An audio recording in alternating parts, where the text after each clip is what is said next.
Bapa di dalam surga, Bapa pemilik kehidupan kami datang kembali hari ini merindukan firman-Mu boleh kembali menyapa kami. Kami percaya firman-Mu firman yang hidup dan yang menghidupkan. Firman-Mu firman yang kudus dan yang menguduskan kami.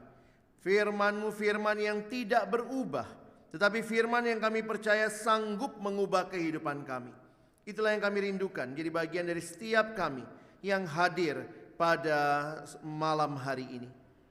Kiranya waktu kami membuka firman-Mu, bukalah hati kami, jadikan seperti tanah yang baik supaya ketika benih firman-Mu ditaburkan boleh sungguh-sungguh berakar, bertumbuh dan juga berbuah nyata di dalam hidup kami. Di dalam nama Tuhan kami Yesus Kristus, Sang Firman yang hidup, kami menyerahkan pembacaan dan perenungan akan firman-Mu. Amin. Silakan duduk.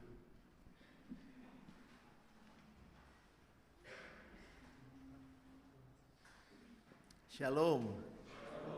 Selamat hari Minggu Bapak Ibu Saudara yang dikasihi Tuhan.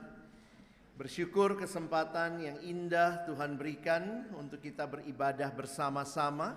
Ini bukan sekadar kebiasaan rutinitas, tapi kiranya menjadi kesempatan kita berjumpa dengan Tuhan secara pribadi. Firman Tuhan malam hari ini kita akan melihat dan belajar dari tokoh yang bernama Barnabas di dalam Alkitab. Sebenarnya itu bukan nama aslinya, itu adalah nama julukannya, Son of Encouragement, atau dalam bahasa yang sederhana adalah seorang pemberi semangat. Kita sama-sama akan melihat dalam kitab Kisah Para Rasul pasal yang keempat. Ada beberapa ayat yang akan kita baca, karena itu Bapak Ibu Saudara nanti mohon terus boleh mengikuti. Kita akan membaca ayat 36 sampai dengan ayat yang ke-37. Kisah Rasul pasal 4 ayat 36 dan 37. Mari kita membaca dua ayat ini bersama-sama. 1, 2, ya. Demikian pula dengan Yusuf yang oleh rasul-rasul disebut Barnabas, artinya anak penghiburan, seorang Lewi dari Siprus. Ia menjual ladang miliknya, lalu membawa uangnya itu dan meletakkannya di depan kaki rasul-rasul. Sedemikian jauh pembacaan firman Tuhan di awal, kiranya kita boleh melakukan di dalam hidup kita sehari-hari bagi kemuliaan namanya. Haleluya. Haleluya. Haleluya. Haleluya.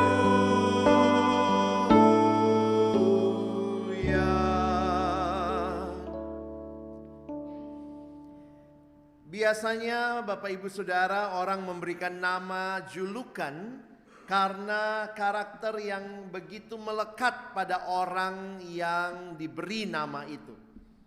Misalnya kalau dia senang bicara, si cerewet. Misalnya kalau dia senang untuk bercanda, wah, si pelawak. Tapi hari ini kita berjumpa dengan satu tokoh di dalam Alkitab yang mungkin tidak banyak kita mengenalnya. Jangan salah sebut, bukan Barabas, tapi Barnabas. Ya, Barabas itu yang digantikan, dilepaskan ketika Yesus akan disalib. Dia digantikan ya, atau Barabas dilepaskan. Barnabas nama aslinya, kalau Bapak Ibu Saudara melihat ayat yang kita baca, nama aslinya Yusuf. Dia disebut Barnabas, ini nama julukannya. Artinya anak penghiburan. Mengapa saudara? Saya pikir tidak kebetulan namanya disebutkan sebagai anak penghiburan, Son of Encouragement. Kalau dia hadir, maka dia akan menguatkan saudara-saudara seimannya. Dikasih keterangan dia seorang Lewi dari Siprus. Ia menjual ladang miliknya lalu membawa uangnya itu dan meletakkannya di depan kaki rasul-rasul. Bapak Ibu yang buka Alkitab, coba lihat. persis di bawahnya Kisah Rasul 5 itu cerita siapa? Ananias dan Safira. Nampaknya tidak kebetulan Dr. Lukas yang menulis kitab Kisah Rasul mau mengkontraskan bahwa ada yang bernama Barnabas ini, Yusuf yang disebut Barnabas, yang justru meletakkan hasil penjualan tanahnya, ladangnya ke depan kaki rasul-rasul, dan persis di bawahnya cerita tentang sepasang suami istri yang justru menahan hasil yang mereka katakan mau diberikan kepada Tuhan. Saudara, ini orang yang sangat murah hati yang kita baca tentang Barnabas. Murah hati, murah dalam memberi. Dan ini juga yang terlihat jelas di dalam sepanjang catatan yang kita bisa pelajari tentang Barnabas. Banyak catatan tentang Barnabas adanya di mana? Di kitab Kisah Para Rasul, ya. Mari kita lihat sebentar Kisah Rasul 9 ayat 26 sampai 30. Ya. Bapak Ibu mari lihat, kita baca bagian ini. Saya akan bacakan bagi kita. Kalau Bapak Ibu mau ikuti di Alkitab silakan. Saya sudah tuliskan juga ayatnya di depan. Setibanya di Yerusalem, Saulus mencoba menggabungkan diri kepada murid-murid, tetapi semuanya takut kepadanya karena mereka tidak dapat percaya bahwa ia juga seorang murid. Ya, siapa yang tidak takut lihat Saulus yang tadinya mendukung untuk menganiaya, waktu dia bertobat orang pada kaget gitu kali ya. Bayangkan kalau orang yang menganiaya kekristenan tiba-tiba bertobat, terus masuk gereja, duduk sama kita. Lalu begitu lihat di sebelah, ini yang dulu bakar gereja. Maka saudara perhatikan, tetapi Barnabas menerima dia. Wow. Barnabas menerima dia dan membawanya kepada rasul-rasul dan menceritakan kepada mereka bagaimana Saulus melihat Tuhan di tengah jalan dan bahwa Tuhan berbicara dengan dia dan bagaimana keberaniannya mengajar di Damsyik dalam nama Yesus. Saudara, Barnabas anak penghiburan. Dia tidak melihat Saulus sebagai orang yang tidak mungkin punya masa depan. Kadang-kadang kita kalau lihat orang, wah ini gak ada harapan ini. Sekali dia jelek tetap jelek. Tetapi ada orang seperti Barnabas yang bahkan matanya penuh kemurahan, bisa melihat ada seorang bernama Saulus. Jadi kalau kita pikir-pikir, Saulus bisa menjadi seperti akhirnya yang namanya Paulus tidak lepas dari Tuhan memakai seorang bernama Barnabas.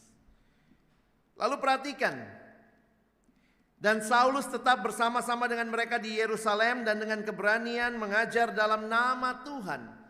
Ia juga berbicara dan bersoal jawab dengan orang-orang Yahudi yang berbahasa Yunani, tetapi mereka itu berusaha membunuh dia. Wah, masih aja banyak yang tidak suka. Akan tetapi setelah hal itu diketahui oleh saudara-saudara anggota jemaat, mereka membawa dia ke Kaisarea dan dari situ membantu dia ke Tarsus.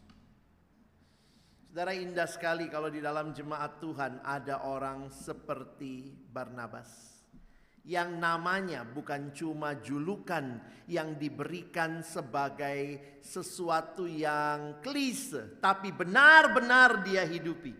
Matanya adalah mata yang melihat dengan kasih karunia Allah. Ada satu kisah lagi dalam Kisah Rasul 11. Mari saudara lihat sebentar Kisah Rasul 11. Nanti kita bisa baca ayat 19 sampai ayat yang ke-26. Saya nanti bacakan bagi saudara sekalian dan perhatikan konteksnya ya. Kita sedikit belajar tentang tokoh ini. Sementara itu banyak saudara-saudara telah tersebar karena penganiayaan yang timbul sesudah Stefanus dihukum mati. Mereka tersebar sampai ke Fenisia, Siprus dan Antioquia. Namun mereka memberitakan Injil kepada orang Yahudi saja. Jadi waktu itu hanya orang Yahudi saudara ya. Lalu kemudian perhatikan ayat 20. Akan tetapi di antara mereka ada beberapa orang Siprus dan orang Kirene yang tiba di Antiokhia. Dan berkata-kata juga kepada orang-orang Yunani dan memberitakan Injil bahwa Yesus adalah Tuhan. Dan tangan Tuhan menyertai mereka dan sejumlah besar orang menjadi percaya dan berbalik kepada Tuhan. Bapak Ibu Saudara, perhatikan jemaat internasional pertama yang dicatat di Alkitab adalah jemaat Antiokhia. Inilah jemaatnya. Jadi awalnya itu cuma orang Yahudi saja. Lalu kemudian ada orang lain yang datang, akhirnya jemaat di Antiokhia itu jadi jemaat internasional karena bukan hanya orang Yahudi saja. Di mana Antiokhia itu? Nah, Bapak Ibu nanti kalau tertarik belajar ya. Ini Antiokhia yang ada di Syria. Ini jemaat internasional pertama. Dan jemaat internasional ini, bayangkan ya, tiba-tiba ada jemaat internasional, maka kantor pusat, di mana kantor pusat? Yerusalem. Kantor pusat kaget waktu dengar berita, ada jemaat yang bukan orang Yahudi saja. Maka lihat responnya kantor pusat. Maka sampailah kabar tentang mereka itu, jemaat internasional itu ya, kepada jemaat di Yerusalem. Nah itu kantor sinode tuh. Lalu jemaat itu mengutus Barnabas ke Antiokhia. Bapak Ibu kalau mau utus orang dari kantor pusat, yang diutus itu kira-kira yang bagaimana? Bersyukur yang diutus Barnabas yang memang matanya penuh kasih karunia. Bayangkan kalau yang diutus orang yang pro sukunya sendiri.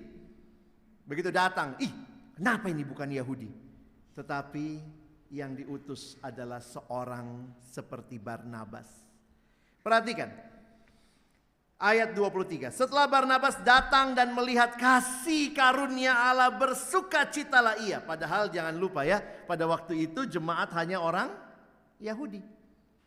Punya jemaat yang non-Yahudi dari luar itu sebenarnya buat mereka mengagetkan. Makanya Barnabas diutus cek dari kantor pusat. Puji Tuhan, dituliskan ayat ini. Ia menasehati mereka supaya mereka semua tetap setia kepada Tuhan. Dan ayat 24. Dan karena Barnabas adalah orang baik, penuh dengan Roh Kudus dan iman, sejumlah orang dibawa kepada Tuhan. Saudara, bagi saya menarik sekali memperhatikan bagaimana Tuhan memakai seorang seperti Barnabas. Bagi Saulus yang dibenci, kehadiran Barnabas, kehadiran yang merangkul. Bagi kantor pusat yang melihat jemaat yang baru, curiga kenapa ada jemaat dari bangsa-bangsa lain. Diutus orang yang bisa melihat dengan mata anugerah dan bahkan bisa bersuka cita. Tidak heran namanya anak penghiburan. Kalau dia hadir, semua orang terhibur. Bapak Ibu, bukan hanya itu, perhatikan kalimat selanjutnya ayat 25. Lalu pergilah Barnabas ke Tarsus untuk mencari Saulus. Dan setelah bertemu dengan dia, ia membawanya ke Antiokhia. Kenapa begini? Kalau Bapak Ibu perhatikan, Barnabas nampaknya kenal baik dengan Saulus yang dia tadi tolong ya. Dan siapa yang dapat visi jemaat internasional non-Yahudi, dia ingat itu visinya Paulus. Tentu Paulus cerita mungkin sama Barnabas ya.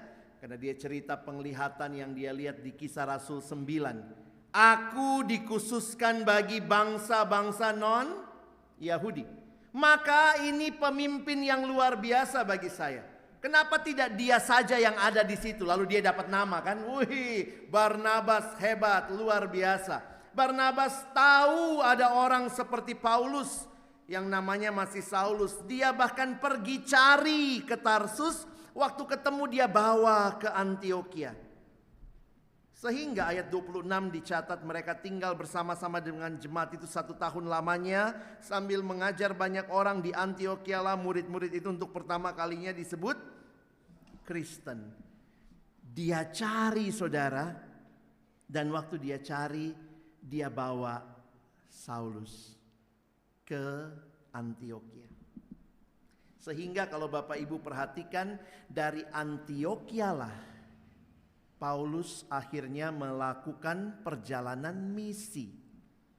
Kalau kita lihat Paulus 3 kali perjalanan misi di Kisah Rasul, itu selalu mulai dari Antiokhia.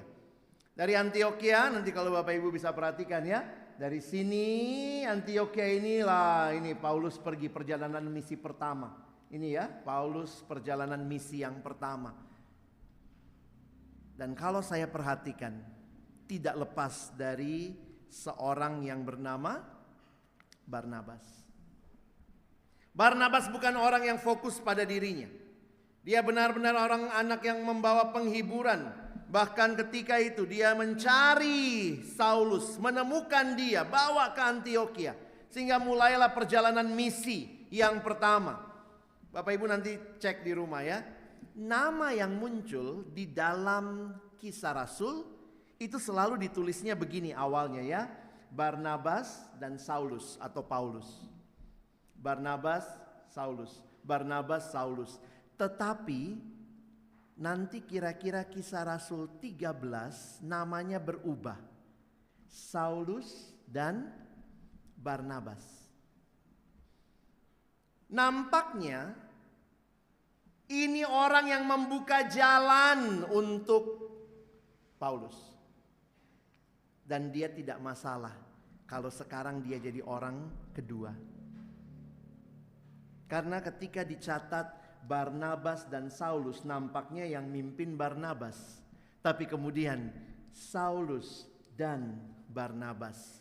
Barnabas bersedia dipimpin oleh juniornya. Bapak Ibu Saudara yang dikasihi Tuhan, ini betul-betul gambaran anak penghiburan.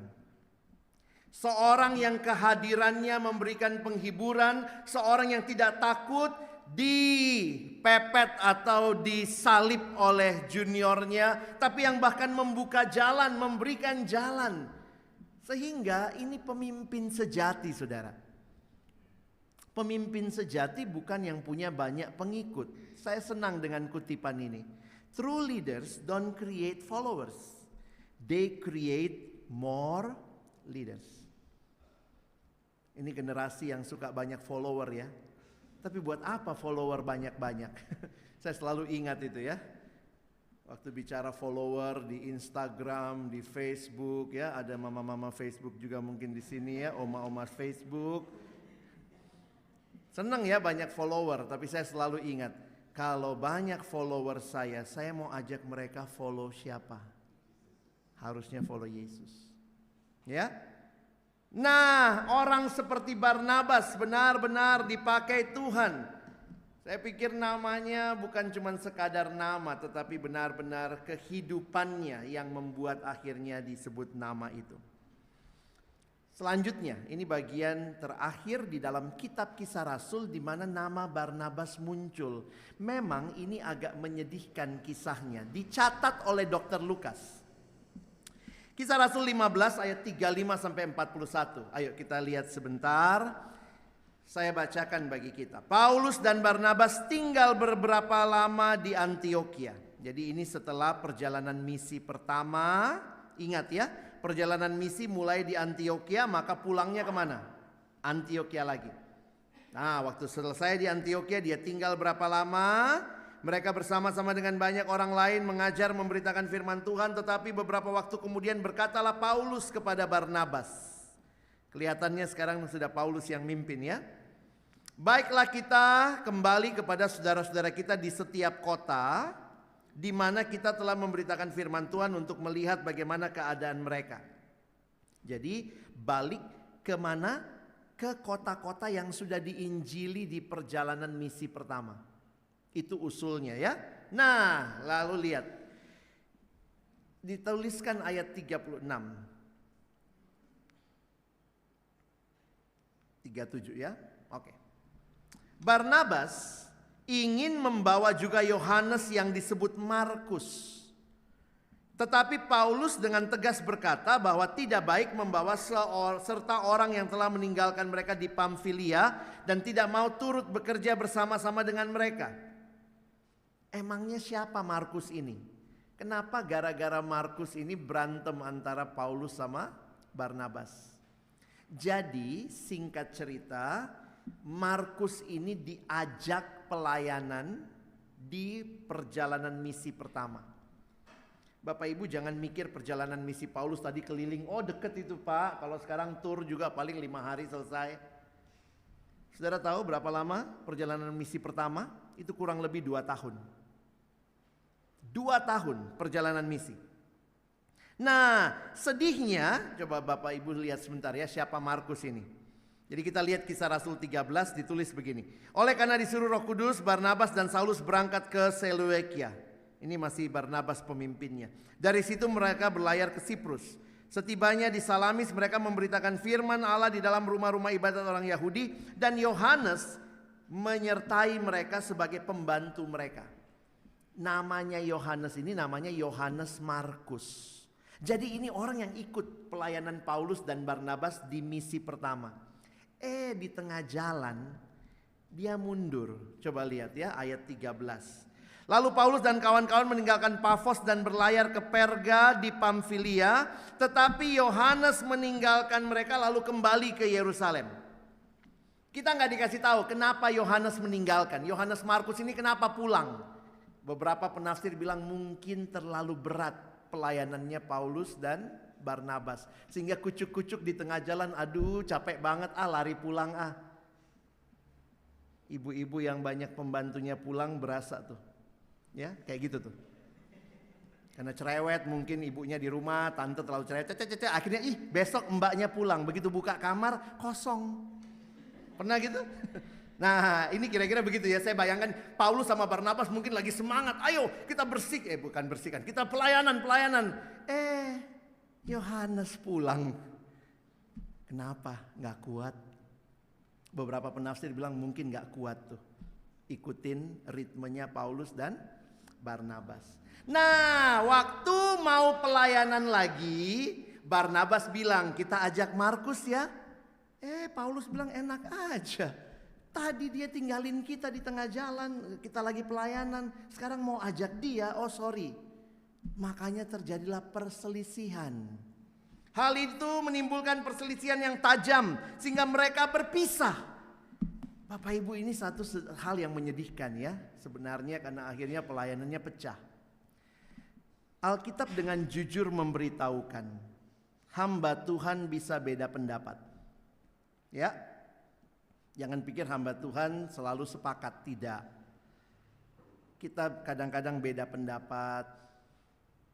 Majelis sama hamba Tuhan, sesama majelis sama komisi gitu ya, wajar kok. Apakah terjadi perpecahan? Sebaiknya jangan sampai. Tapi kalau ternyata terjadi perpecahan, pastikan aja dua-duanya melayani. Karena itu teladan di Alkitab. Ini perpisahan yang menyedihkan, tapi menariknya dua-duanya pisah tapi tetap melayani. Yang sedih gitu ya, kalau pisah yang satu gak mau ke gereja. Saya gak mau, selama dia jadi majelis saya gak datang ke gereja.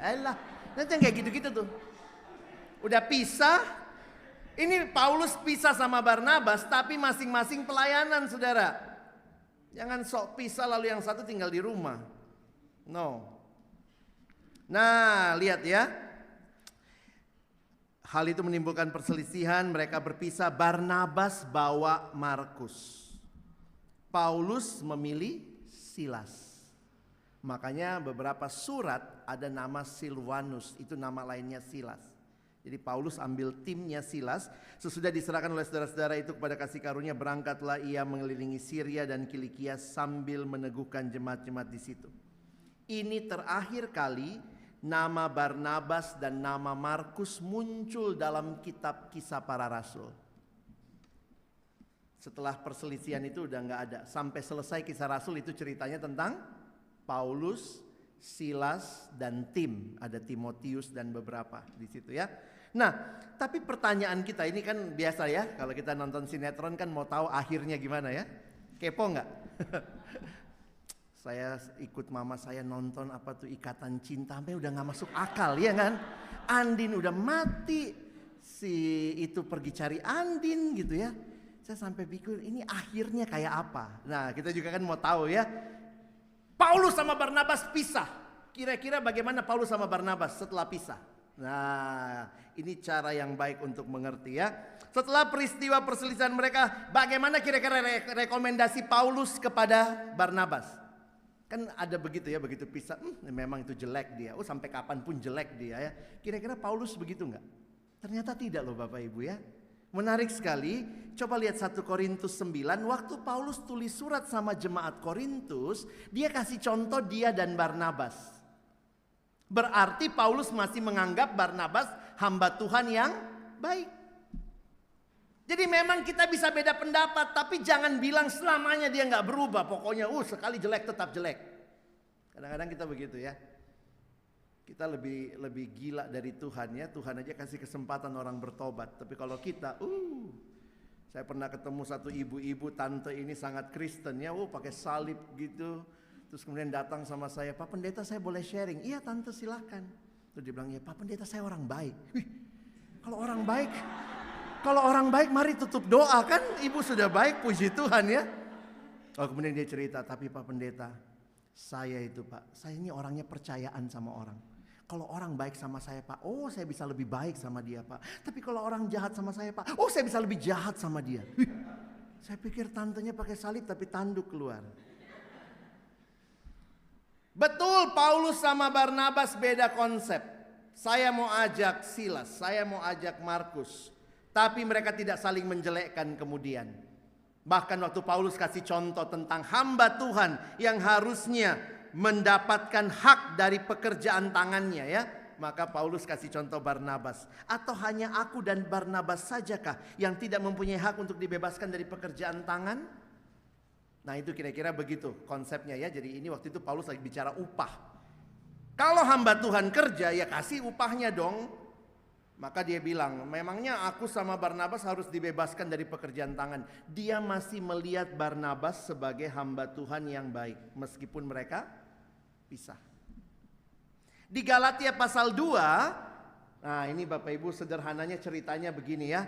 Dan orang-orang Yahudi yang lain pun turut berlaku munafik dengan Petrus waktu itu. Sehingga Barnabas sendiri turut terseret. Jadi kalau dia bilang Barnabas turut terseret, sebenarnya Barnabas baik apa enggak? Baik. Cuman waktu itu keseret kemunafikannya Petrus. Paulus berani saudaranya pernah negur Petrus. Paulus langsung bilang, Pet, gitu kali ya. Gimana ngomongnya? Masa terus jelek kan? Pet, munafik kamu. Ya. Dan akhirnya kita lihat. Nah jadi yang menarik bagi saya bahwa walaupun pisah tidak saling menjelekkan. Sama-sama pelayanan dan terus jadi berkat. Kepo nggak? Markusnya gimana? Ya. Kalau nonton sinetron, Andinnya mana? Katanya lagi di Eropa. Lagi dicari sama si Aldebaran gitu kali ya. Tapi sampai sekarang kita nggak tahu masih hidup apa tidak ya. Nah gitu ya. Apa yang terjadi pada Markus? Bapak-bapak yang kalau ibunya lagi nonton itu diem aja lah daripada berantem nanti ya. Ibu itu galau gitu, gimana Andin ini gitu ya. Apa yang terjadi pada Markus Bapak Ibu Saudara? Perhatikan Kolose. Kitab Kolose ditulis kemudian setelah Paulus dan Barnabas berpisah. Tapi menarik, di dalam kitab Kolose Paulus bilang begini. Salam kepada kamu dari Aristarkus, temanku sepenjara, dan dari Markus kemenakan Barnabas. Jangan saudara bilang, pantas dia ajak Barnabas, ponakan ya. Ini ponakannya ya. Tapi bagi saya menarik karena begini. Bayangkan di kitab Kolose Paulus bilang, salam kepada kamu dari Aristarkus, temanku sepenjara, dan dari Markus kemenakan Barnabas. Tentang dia kamu telah menerima pesan, terimalah dia apabila dia datang kepadamu. Jadi pertanyaan saya, apa rekomendasi Paulus terhadap Barnabas? Dia baik. Terhadap Markus. Terima dia. Jadi ternyata Bapak Ibu Saudara sekalian, ini kalau saya pakai skenarionya begini ya. Setelah diajak Barnabas, Markus berubah. dan Paulus sportif. Dulu Barnabas ajak Markus, saya nggak ngajak Markus karena saya kecewa pelayanan Markus di perjalanan misi pertama. Tetapi setelah diajak Barnabas, Markus berubah. Paulus bahkan memasukkan Markus dalam timnya Paulus. Saya nggak tahu ya apa yang dilakukan si Barnabas sama Markus sehingga orang seperti Markus yang akhirnya berubah. Saya pengen belajar tuh resepnya dari Barnabas. Memang betul-betul anak penghiburan. Begitu ada orang dikasih ke dia, dibimbing, yang jelek jadi bagus. Perhatikan lagi Bapak Ibu Saudara ya. Di 2 Timotius 4 ini surat terakhir Paulus. Surat terakhir Paulus dari penjara, apa yang dia tulis? Hanya Lukas yang tinggal dengan aku. Jemputlah Markus dan bawalah ia kemari karena pelayanannya penting bagiku. Wow, Markus sekarang disebut sebagai teman dan pekerja yang berguna dalam pelayanan. Padahal tadinya diajak pun gak mau.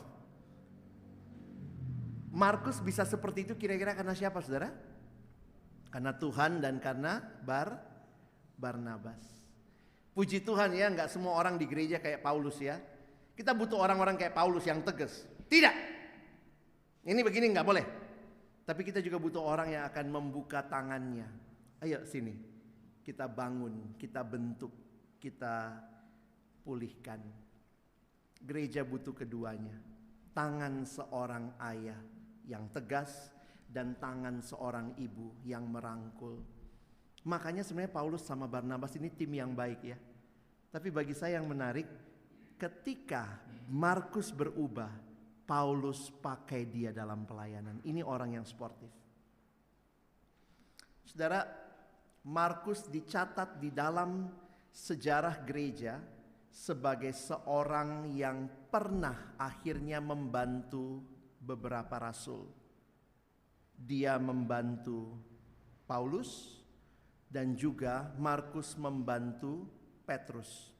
Sehingga sejarah gereja sampai hari ini meyakini Injil Markus adalah Injil yang ditulis oleh Markus si pengecut di perjalanan pertama, tapi berubah karena Barnabas, sehingga dia bahkan pernah membantu Petrus. Nampaknya Petrus mendiktekan Injil Markus dan Markus mencatatnya. Puji Tuhan. Kalau kita punya Injil Markus sekarang, salah satu jasanya karena siapa? Barnabas. Barnabas yang matanya dengan kasih karunia bisa melihat bahwa orang ini betul lagi jelek, tapi kalau Tuhan berkarya dan saya mau dampingi dia, dia bisa berubah dan bahkan bisa sangat berguna. Saudara mau jadi seperti Paulus, bagus juga, mesti tegas saudara ya. Tapi mari kita minta juga kepada Tuhan mata yang penuh kasih karunia, sehingga kita bisa melihat dengan kasih karunia Allah beberapa situasi yang mungkin saat ini sulit untuk kita pahami. Di dalam keluarga kita butuh orang yang punya kasih karunia seperti Barnabas, yang menjadi anak penghiburan. Ada yang bilang kalau semua dihibur-hibur Pak, nanti gak tegas-tegas jadi manja. Tapi ada yang bilang kalau semua tegas-tegas nanti jadi otoriter. Ya kita butuh dua-duanya. Tapi ya mana yang jadi karunia saudara, siapa tahu memang Tuhan tunjukkan gitu ya. Ada orang yang waktu dia datang itu kita aja udah takut. Jadi mungkin itu bukan anak penghiburan ya. Tapi ada orang yang waktu dia datang tuh kita rasanya kayak dirangkul gitu ya. Dia dari jauh aja kita lihat senyumnya, aduh dia senyum sama saya, padahal sama semua orang juga begitu ya.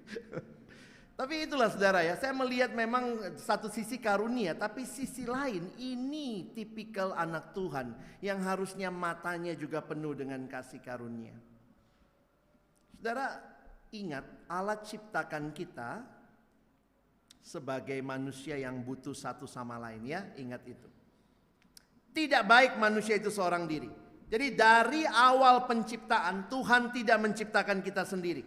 Ketika diciptakan Allah bilang baik, baik, baik, sungguh amat baik. Pertama kali di Alkitab kita, Muncul kata tidak baik di mana? Di sini. Kejadian 2:18. Tidak baik kalau manusia itu seorang diri saja. Jadi manusia makhluk sosial itu bukan teori sosiologi. Itu adalah mandat Alkitab. Manusia makhluk sosial bukan hanya teori sosiologi. Itu mandat Alkitab bahwa Allah menghendaki manusia untuk saling mengasihi. Pendeta John Stott mengatakan sebagaimana ikan dibuat untuk air, umat manusia dibuat untuk kasih, untuk mengasihi Allah dan mengasihi sesama kita. Kata kunci kemanusiaan kita yang harusnya juga menjadi kata kunci dalam gereja adalah saling. Harusnya terjadi ketersalingan. Jadi sebenarnya kita semua bisa jadi Barnabas. Dengan hati seperti hati Kristus, kita saling membangun, saling memberi semangat, saling memberi koreksi, saling. Sayangnya gereja kehilangan ketersalingan ini. Karena banyak orang ke gereja cuma datang lalu kemudian tidak mau terlibat dengan gereja. Gereja itu kan harusnya ini, saudara. Saling mengaku dosa, saling mendoakan, saling melayani, saling mengasihi, saling menguatkan, encouragement, saling mengampuni, saling. Itulah gereja. Kurang banyak? Nih saya tambah. Nanti foto di rumah dibaca ayat-ayatnya. Oh, gereja itu saling. Maka hari ini waktu kita belajar dari tokoh Barnabas, biarlah kita pun bisa saling menguatkan. Kita belajar jadi gereja yang saling menguatkan. Saya menulis sebagai penutup.